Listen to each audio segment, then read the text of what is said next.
Hidup itu merupakan untaian rangkaian rantai. Jadi semakin cepat kita memulai, semakin banyak untaian rantai yang kita bikin gitu. Semakin lama kita memulai, ya untaian rantai kita semakin pendek. Ketika kita down, itu emang sebaiknya kita harus ngambil, istilahnya kalau orang zaman sekarang bilangnya healing ya, kayak istilahnya refreshing kayak gitu. Biar istilahnya kita epic comeback-nya itu dengan istilahnya refresh, dengan pikiran refresh, hati yang refresh, sehingga langkah-langkah kita ke depannya itu bisa lebih maksimal lagi. Welcome to Deep Talk You Podcast. Membahas berbagai topik menarik serta unik mengenai obrolan seputar millennials yang terkini, relatable dan bermanfaat untuk kalian kreativers. Hai kreativers, kembali lagi di Deep Talk You Podcast. Pada podcast kali ini kita bakal kedatangan bintang tamu yang sangat spesial, seorang mahasiswa yang bertalenta dan memiliki banyak track record di bidang pengembangan sumber daya mahasiswa. Langsung saja kita sambut. Hai Kak Denny. Halo kreativers, kenalkan nama saya Denny Zakariastan Raffi, seorang mahasiswa Universitas Brawijaya angkatan 2017. Nah, gimana nih Kak Denny, kemarin kan habis lebaran tuh. Lebaran di Kota Malang atau di luar kota? Kemarin lebaran ke kota asal sih, ketemu keluarga. Oh iya. Terus THR gimana tuh Kak, THR aman? Kayak semakin tua gak dapet ya. Iya, bener juga. Aku juga semakin tua semakin ke ghosting ya Kak sama THR. Iya nih, sama kelamaan. By the way, Kak Denny sekarang kuliah udah semester berapa Kak? Alhamdulillah sekarang udah nyentuh semester 8. Habis ini berarti lulus ya Kak? Bismillah ya. Kita doain ya Creativers biar Kak Denny cepat lulus. Oh iya para Creativers, karena di podcast kemarin kita membahas mengenai self-love, self-management, dan self-confidence. Pada podcast kali ini kita bakal bahas apa sih? Nah, di podcast kali ini kita bakalan bahas mengenai unlock your potential and dare to start for better future. Nah, dari bahasannya aja udah sangat relate dan mungkin semua para millennials merasakan, dan apalagi para millennials yang berada di umur 19 tahun, 20 tahun, dan 21 tahun pasti lagi ngerasain di mana masa krisis-krisis memikirkan masa depan. Nah, oh ya by the way, sekarang aku dan Kak Denny sedang berada di Kite Coffee. Kite Coffee berada di daerah Saujajar, Kota Malang, dan aku merekomen banget sih cafe ini karena di sini makanannya, minumannya juga enak-enak, terus harganya affordable, aman di dompet. Di sini juga tempatnya juga cozy banget, mungkin bisa dilihat ya teman-teman. Buat teman-teman yang mungkin mau nongkrong, mau ngopi, mau ngerjain tugas, atau mungkin mau pacaran juga bisa banget nih ke Kite Coffee. Jadi kami tunggu kehadiran kalian di Kite Coffee. Oh ya by the way Kak Denny, tadi di judulnya kan sempat membahas mengenai future ya Kak. Kalau di bahasa Indonesiain berarti masa depan. Dan masa depan ini mungkin berkaitan juga dengan yang namanya cita-cita. Dan setiap orang pasti punya nggak sih cita-cita Kak? Ada yang mungkin pengen jadi guru, ada yang pengen jadi dokter, ada yang pengen jadi pengusaha dan lain-lain. Nah, kalau dari Kak Denny sendiri nih, ada nggak sih kayak mungkin udah kepikiran nggak sih kayak 5 tahun ke depan bakalan ingin berkarir apa, atau mungkin 10 tahun ke depan, gimana tuh Kak? Oke, kalau menurut saya nih ya teman-teman kreativers, jadi kalau menurut saya jika kita berbicara mengenai masa depan nih, itu bukan cuma terbagi sebagai profesi doang. Jadi kalau di saya mengenai cita-cita itu ada 2 paham nih yang harus kita pahamin. Yang pertama mengenai keprofesian, dan yang kedua mengenai persona. Kenapa seperti itu? Karena kebanyakan nih dari teman-teman atau orang-orang hanya berfokus kepada profesi aja, akan tapi tidak menitik beratkan ke personanya juga. Nah, kebanyakan dari ini nanti bakal menimbulkan sebuah profesi, akan tapi tidak menjalankan persona yang baik gitu. Nah, dari profesi sendiri, saya ingin menjadi seorang wirausahawan. Dan ya, sudah mulailah kecil-kecil walaupun masih baru. Alhamdulillah. Kalau yang kedua, ini saya ingin menjadi orang yang impactful nantinya. Jadi saya ingin seorang wirausahawan yang punya impact besar. Bukan untuk diri saya sendiri, akan tapi untuk ke lingkungan sekitar. Wow, keren banget sih. Jadi bisa disimpulin bahwa masa depan itu dan cita-cita bukan hanya sekedar profesi, bukan hanya sekedar apa sih kita bakal kerja apa di 5 tahun ke depan, tapi lebih kepada 5 tahun ke depan itu diri kita bakal menjadi seperti apa dan sebagaimana kita mungkin bisa bermanfaat bagi orang lain. Nah, aku pernah denger nih Kak Den bahwa better future, setiap orang itu memiliki pengertian better future yang berbeda-beda. Ada yang mereka mengartikannya mungkin lebih kepada finansial yang membaik, ada yang mungkin kayak yang tadi katain Kak Deni bahwa menjadi pribadi yang lebih baik, ada juga yang mungkin pengetahuannya lebih luas gitu. Nah, kalau menurut Kak Deni sendiri, definisi better future menurut Kak Deni itu gimana sih? Oke, kalau berbicara mengenai better future ya, kalau menurut saya sendiri, better future itu bergandeng dengan kata betterment atau lebih baik ataupun kemajuan nantinya. Jadi untuk better future menurut saya itu adalah saya mencapai state of betterment. Jadi di mana saya harus selalu lebih baik daripada diri saya sebelumnya. Maka seperti itu, karena kalau saya patok mengenai better future yang kayak tadi, finansial ataupun hal-hal lainnya yang bisa diikatkan dengan ikatan eksak seperti angka dan lain-lainnya, saya takutnya kurang greedy. Karena saya lebih suka greedy untuk mengembangkan diri saya sendiri ke depannya jadi lebih baik di segala aspek dan sisi. Jadi mungkin kalau bisa disimpulin, better future menurut Kak Deni itu adalah bagaimana kita bisa menjadi lebih baik dari segala aspek di diri kita, kayak gitu ya Kak. Nah, ini aku mau cerita dikit sih Kak. Kan sekarang aku udah umur 20 tahun nih, dan aku melihat berbagai fenomenal di sekitar aku, mungkin dari teman-teman aku, keluarga aku, dan banyak yang aku lihat itu teman-teman aku di umur 20 tahun udah ada yang kerja, udah ada yang mungkin kuliah di samping kerja, ada juga yang mungkin udah nikah kayak gitu. Nah, dari berbagai fenomena itu aku kayak mikir sebenarnya dari umur berapa sih gitu kita tuh mau bisa ideal memikirkan mengenai masa depan, mengenai ya mungkin masa depan banyak kayak ada kayak yang pernikahan dan juga membangun karir gitu. Kalau menurut Kak Deni sendiri nih, umur berapa sih yang ideal buat kita tuh mungkin mulai memikirkan dan mempersiapkan masa depan atau karir kita gitu? Oke, jika bicara mengenai umur ideal ya, kalau jawaban kualitatifnya sih sebenarnya nggak ada umur ideal ya. Kenapa? Karena setiap orang itu mempunyai timeline masing-masing. Jadi terserah kita mau start mulai dari umur berapa dan juga lain-lainnya. Akan tetapi kan hidup itu merupakan untayan rangkaian rantai. Jadi semakin cepat kita memulai, semakin banyak untayan rantai yang kita bikin gitu. Semakin lama kita memulai, ya untayan rantai kita semakin pendek gitu, kecil. Nah, oleh karena itu sebaiknya untuk memikirkan masa depan, persiapan dan lain-lainnya itu disiapkan dari awal, dari dini gitu. Bahkan ada kalau aku baca, kalau nggak salah nih, fase hidup kan ada 4. Pertama fundamental, kedua forefront, ketiga foster, keempat final. Nah, kenapa yang di awal yang dinamakan fundamental? Karena pembentukan jati diri awal itu ya dari masa muda. Makanya kalau bisa kita kasih atau berikan itulah mengenai gambaran-gambaran tentang bagaimana menghadapi masa depan dan juga lain-lain itu dari awal, supaya kita sudah terlatih gitu untuk mempersiapkan dari apa aja yang bakal kita hadapi di kehidupan sendiri. Nah, sebenarnya aku sempat kepikiran sih Kak, kayak idealnya seseorang buat memulai sebuah karir, sebuah bisnis itu juga berhubungan dengan persiapan dari diri mereka masing-masing. Ada teman aku yang dia tuh udah mulai bisnis nih, dia udah punya kafe dan lain-lain, itu karena dia di masa SMA-nya tuh dia pernah kayak jualan kopi, jualan minuman kayak ya sesederhana itu, tapi itu bakal berimpact di umur 20 tahun ini, tiba-tiba dia punya kafe gitu. Nah, berhubungan dengan itu, kalau menurut kalian ini, apa sih yang sebenarnya harus kita persiapkan di umur-umur mungkin ya 19 tahun, 20 tahun buat memulai karir kita? Oke, jadi untuk persiapan ya, kalau misal kita samakan nih sama organisasi, pasti kan ada tuh tabel visi dan misi. Nah, sebenarnya yang harus kita siapkan yang pertama itu adalah visi. Kenapa aku bilang visi? Karena visi ini merupakan kristalisasi dari jati diri kita. Kenapa seperti itu?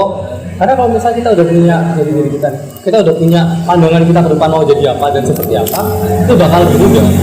Dikarenakan visi ini nanti yang menjunjung dan juga memberikan tempat untuk rantai kita nanti. Kalau semakin jelas visi kita, semakin gampang kita nanti ke step selanjutnya, yaitu membuat misi. Nah, misi adalah langkah-langkah apa saja yang bakal kita lakukan untuk mencapai visi tersebut. Jadi bukan hanya tujuan, tapi kita benar-benar mempersiapkan juga stepping stone-nya. Kenapa seperti itu? Biar kita nggak salah langkahnya. Banyak nih orang-orang yang kayak, contohnya waktu masuk kuliah aja deh, waktu SMA. Kebanyakan kan merasakan, aku salah jurusan nih. Iya benar-benar. Aku salah milih ini. Iya tuh aku banyak sih kayak gitu. Nah itu gunanya mempersiapkan visi dan juga misi yang tepat untuk kita nantinya. Supaya kita nggak berpikir kayak tadi, aku salah dan juga lain-lainnya. Nah, tambahan lainnya yang ketiga adalah dedikasi. Kenapa ada dedikasi ini?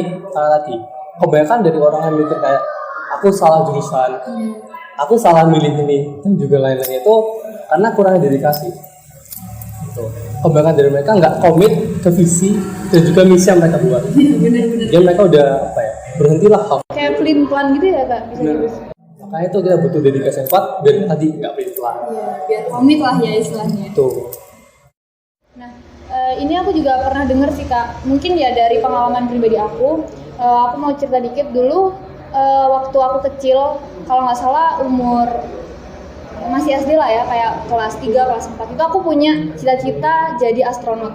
Nah, itu dengan kayak ya udah pokoknya aku pengen jadi astronot, di luar apa itu astronot, di luar apa yang dibutuhin jadi astronot, kayak ya udah pokoknya aku pengen jadi astronot gitu. Nah, dan sampai di mana masa aku realize bahwa cita-cita itu sebenarnya nggak bisa kita cuma pengen, tapi kita juga harus istilahnya ada memahami apa sih dunia di sekitar cita-cita yang kita inginkan gitu. Dan pada akhirnya waktu SMA itu kan aku ikut organisasi dari SMP ya kak, dan pada akhirnya kayak udah aku realize kalau aku capek-capek organisasi tapi aku nggak dapet cuan gitu. Ya bener sih, kayak aku dapat pengalaman, dapat sertif, tapi cuman itu doang gitu yang aku dapat. Dan pada akhirnya kayak aku realize bahwa kayaknya sebuah pekerjaan itu bakalan lebih dapat feel-nya kalau kita istilahnya juga minat, juga istilahnya mempunyai interest kepada bidangnya gitu. Semama kayak aku nih karena aku udah ikut organisasi mungkin kurang lebih 6 tahun ya dari SMP SMA, dan pada akhirnya kayak kepikiran bahwa kayaknya aku bisa sih kayak membentuk event organizer atau bentuk kayak wedding organizer gitu. Nah kalau menurut Kak Denny setuju nggak sih sama statement itu? Iya, aku bilang setuju sih. Karena tadi kalau kita udah punya rantai panjang dan udah siap tuh, kenapa nggak kita lanjutkan aja? Kan memulai sesuatu yang baru tuh lebih susah daripada mempertahankan. Jadi lebih baik kita pertahankan dan kita kembangkan lebih lagi aja, supaya kita bisa dapat manfaat yang lebih dari hal itu. Ya berarti mungkin bisa disimpulin bahwa kayak sebenarnya potensi dari diri kita itu apabila bisa kita kembangkan itu bakalan benar-benar bisa bikin benefit yang baik, dan mungkin bukan hanya buat diri kita sendiri, mungkin juga bisa buat orang-orang di sekitar kita gitu.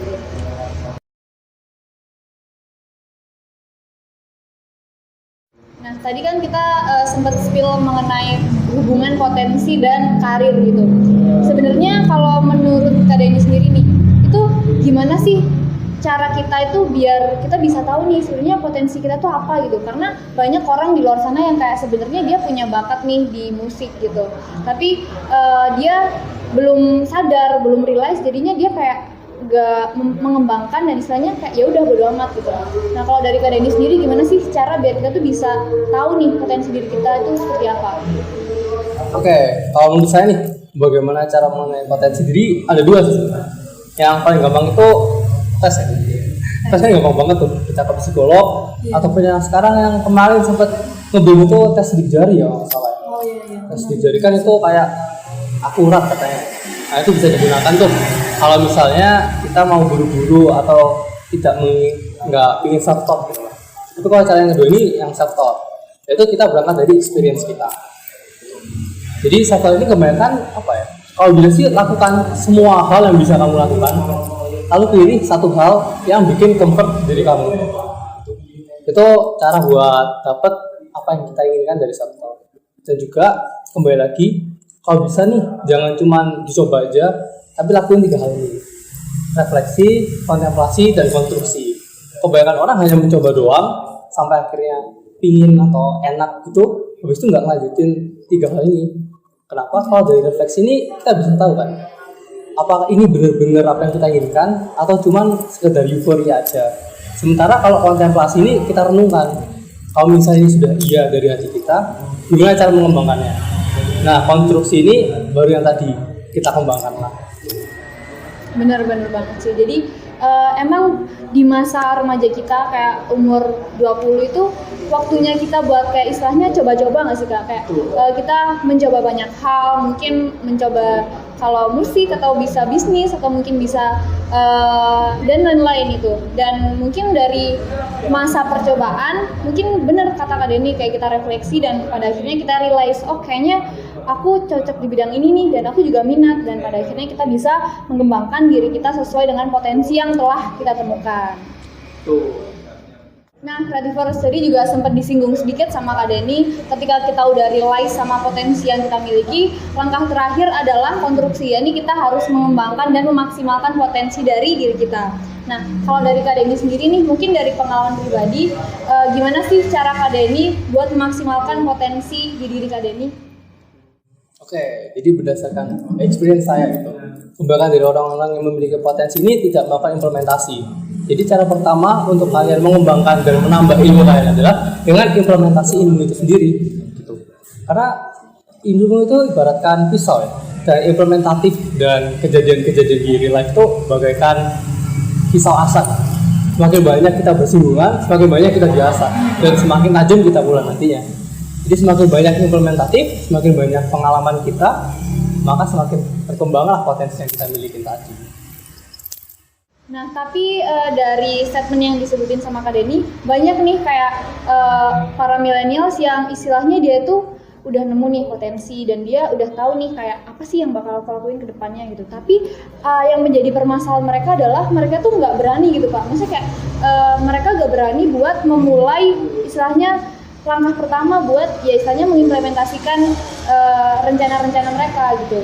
Nah, sebenarnya gimana sih Kak buat kita istilahnya bisa ayo berani gitu, ayo kita harus nyoba kayak gitu. Itu gimana Kak? Adakah tips dan trik gitu mungkin? Oke. Kalau menurut saya nih, langkah pertama yang harus dilakukan itu ya bangun. Kenapa? Kebanyakan orang yang memiliki potensi dan nggak melakukan itu, mereka ada di dunia yang delusional, mimpi kasarnya. Nah, gimana cara kita mau menggapai mimpi tersebut kalau kita nggak bangun dari kasur kita? Kalau kita tidur doang, mimpi doang, nggak bakal bisa kecapai kan? Jadi cara yang harus dilakuin, nggak ada cara spesifik atau apapun, itu bangun. Katanya naik gini, just do it. Ini itu ya, di luar sponsor sih ya, tapi kayak tiba-tiba ada Nike just do it. Ini enak kopinya. Ya enak sih, ini rasa apa tadi Kak Den? Ini taro ya tadi ya? Iya. Type coffee enak banget asli. Cobain ya. Kalian Creativers wajib banget datang ke Kayak Coffee karena highly recommend banget. Nah, kembali ke topik, tadi Kak Denny juga sempat spill bahwa ketika kita udah punya rencana dan ketika kita istilahnya udah tahu nih potensi diri kita. Nah, langkah yang kita ambil adalah kita harus nyoba gitu. Kita harus istilahnya ya harus memberi aksi nyata pada apa yang kita rencanain gitu. Jadi kayak nggak usah hanya angan doang, tapi yang lebih dibutuhin di zaman sekarang adalah sebuah aksi nyata.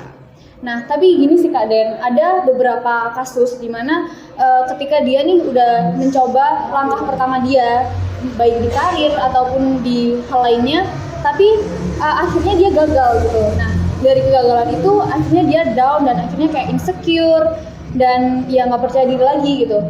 Pernah nggak sih kayak Kak Denny mungkin merasakan kegagalan itu, dan gimana sih solusi dari Kak Denny biar istilahnya bisa bangkit dari keterpurukan itu?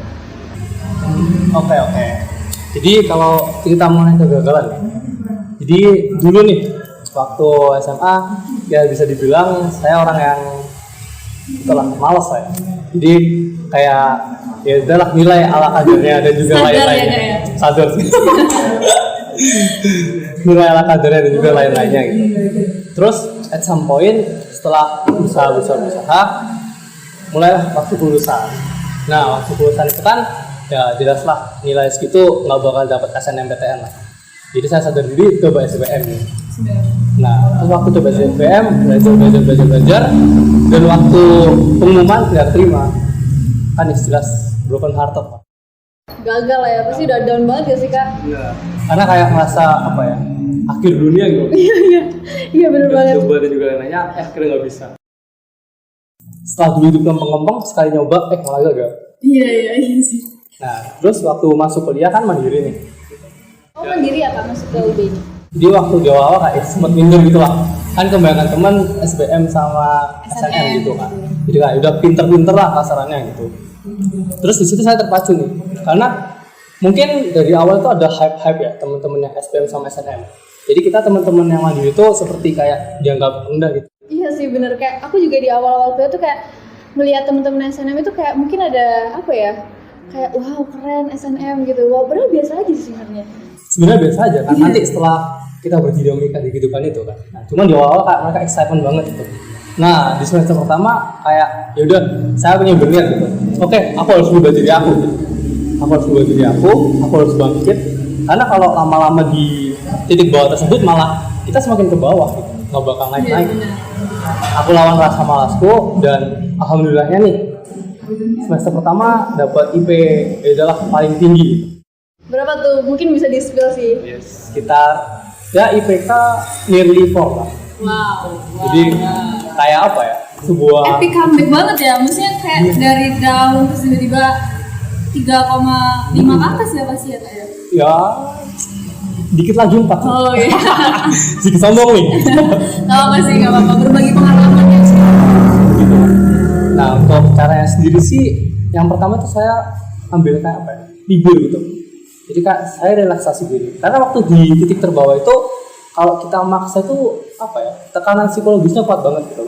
Dan gak bakal bisa kita ngelawan hal itu.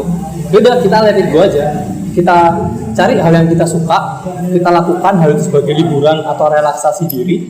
Setelah diri kita udah normal atau udah di ambang yang apa ya? Nggak ke atas nggak di bawah gitu, di ambang tengah-tengah, kita mulai baby steps buat naik ke atas. Emang pertama susah dan berat gitu ya. Pertama emang susah gitu di awal, karena ini baby steps ya. Dan ngelewatin tekanan psikologis dan apa ya beban-beban masa lalu gitu emang susah. Cuman yang penting kita yakin dan dedikasi aja. Baby steps tuh lama-kelamaan bakal jadi gunung kok. Jadi pelan-pelan tapi pasti. Benar banget. Jadi mungkin kalau bisa aku ambil sebuah insight, ketika kita down itu emang sebaiknya kita harus ngambil istilahnya kalau orang zaman sekarang bilangnya healing ya kayak istilahnya refreshing kayak gitu, biar istilahnya kita epic comeback-nya itu dengan istilahnya refresh, dengan pikiran refresh, hati yang refresh, sehingga langkah-langkah kita ke depannya itu bisa lebih maksimal lagi. Wow, Creativers, nggak kerasa banget udah di penghujung podcast. Mungkin ada nih dari Kak Denny mau nyampein closing statement dan mungkin pesan atau saran buat para Creativers yang ada di rumah. Oke, jadi untuk Creativers sana ya, seperti yang saya bilang dan saya singgung di awal dan sering saya singgung, hidup itu merupakan untaian rangkaian rantai. Tunjukkan pada dunia kalau untaian kalian itu indah dan bermanfaat untuk orang lain. Mulailah dari sekarang dan jangan menunggu. Karena semakin kita menunggu, kita bakal ketinggalan dengan yang lainnya. Jadi lakuin aja semua. Wow, nggak kerasa ini udah di penghujung podcast. Thank you banget ya Kak. Ya ampun. Banyak banget insight yang aku dapetin hari ini. Semoga para Creativers yang di rumah juga mendapatkan insight dari Kak Denny maupun dari aku juga sih. Nah, mungkin kita tutup aja kali ya Kak ya, karena udah banyak banget pembahasannya. Jangan lupa buat teman-teman Creativers buat follow, subscribe, dan pantau terus lini masa dari House of Creative, karena di sana bakalan banyak insight-insight baru dan informasi yang menarik serta bermanfaat buat para Creativers. Mungkin Kak Denny mau promosi Instagram juga bisa banget Kak. Bisa. Gak usah deh, follower aku udah banyak. Sombong banget. Oke, terima kasih Creativers. Sampai jumpa di podcast selanjutnya. Dah.